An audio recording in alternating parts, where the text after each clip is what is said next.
নবী করিম সাল্লাল্লাহু আলাইহি ওয়াসাল্লামের কাছে যখন আল্লাহর তরফ থেকে এই আসমানি কিতাব আল কুরআনুল কারীম নাজিল হওয়া আরম্ভ হলো, মক্কার দৃশ্যপট তখন থেকে বদলে গেল।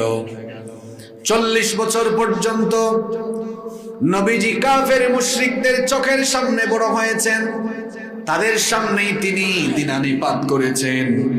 40 বছর পর্যন্ত গোটা মক্কার কাফির মুশরিকরা নবীজিকে অত্যন্ত ভালোবেসেছে, তাকে তারা মায়া মমতা স্নেহ ভালোবাসা সবই দিয়েছে। নবীজির ব্যাপারে তাদের কোনো রকম কোনো অভিযোগ ছিল না। তারাই বলতো এই আরবের মধ্যে যদি সবচাইতে সত্যবাদী কেউ থাকে তারা বলতো মুহাম্মদ, আমরা বলি সাল্লাল্লাহু আলাইহি ওয়াসাল্লাম। তারা বলতো গোটা আরবে যদি বিশ্বস্ত আমানতদার কেউ থাকে তো তারা বলতো মুহাম্মদ, আমরা বলি সাল্লাল্লাহু আলাইহি ওয়াসাল্লাম। গোটা মক্কায় সবাই নবীজিকে ভালোবাসতো, কিন্তু হেরা গুহায় যেদিন থেকে নবীজির কাছে এই কিতাব আসা আরম্ভ হলো, এই কোরআন নাজিল হওয়া আরম্ভ হলো, সেদিন থেকে দৃশ্যপট বদলে গেল। কাফির মুশরিকদের মুখের ভাষাও পরিবর্তন হয়ে গেল।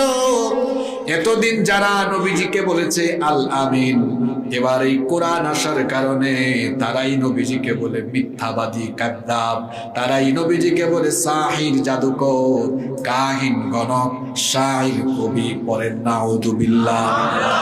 নবীজিকে তারা গালিগালাজ এবং ঠাট্টা বিদ্রুপ আরম্ভ করলো। অপরাধ হলো নবীজি কোনো মানুষের ঘর বাড়ি দখল করেন নাই, জায়গা জমিও দখল করেন নাই। অপরাধ হলো আল্লাহর কোরআনের দাওয়াত দেওয়া।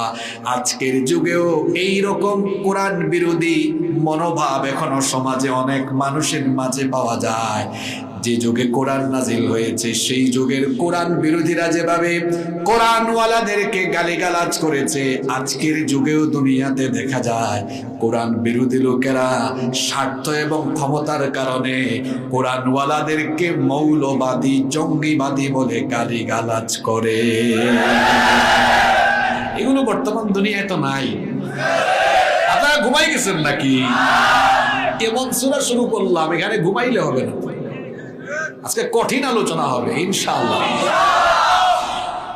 মক্কায় যখন নবীজিকে পাগল বলা আরম্ভ হলো, আমার নবীর যেন মন খারাপ হয়ে না যায়। কাফির মুশরিকদের গালিগালাজের কারণে, ঠাট্টা বিদ্রুপের কারণে আমার নবী যেন হতাশ হয়ে না যান, আমার নবী যেন ফ্রাস্ট্রেট হয়ে না যান। এজন্য আল্লাহ তাআলা সূরার কিছু আয়াত নাজিল করে নবীজিকে জানিয়ে দিলেন, নুন ওয়াল কলমি ওয়া মা ইয়াসতুরুন মা আনতা বিনি'মাতি রাব্বিকা বিমাজনুন। গোটা মক্কায় যখন নবীজিকে পাগল বলা হচ্ছে, তখন আল্লাহ তাআলা এই সূরা কলম নাজিল করে নবীজিকে জানালেন, নুন ওয়াল কলমি ওয়া মা ইয়াসতুরুন। আল্লাহ বললেন নুন, কলমের কসম, এবং তারা যা দিয়ে লিখে তার কসম। মা আনতা বিনি'মাতি রাব্বিকা বিমাজনুন। ও নবী, আপনি আপনার রবের দয়ায়, রবের অনুগ্রহে, রবের নেয়ামতে পাগল নন। কাফিররা নবীজিকে বলল পাগল, আর আল্লাহ আয়াত নাজিল করে নবীজিকে বললেন তারা পাগল বললেই তো আপনি পাগল নন, বরং আমি আল্লাহ আপনাকে জানিয়ে দিলাম মা আনতা বিনি'মাতি রাব্বিকা বিমাজনুন, আপনার রবের দয়ায় আপনি পাগল নন। সুবহানাল্লাহ।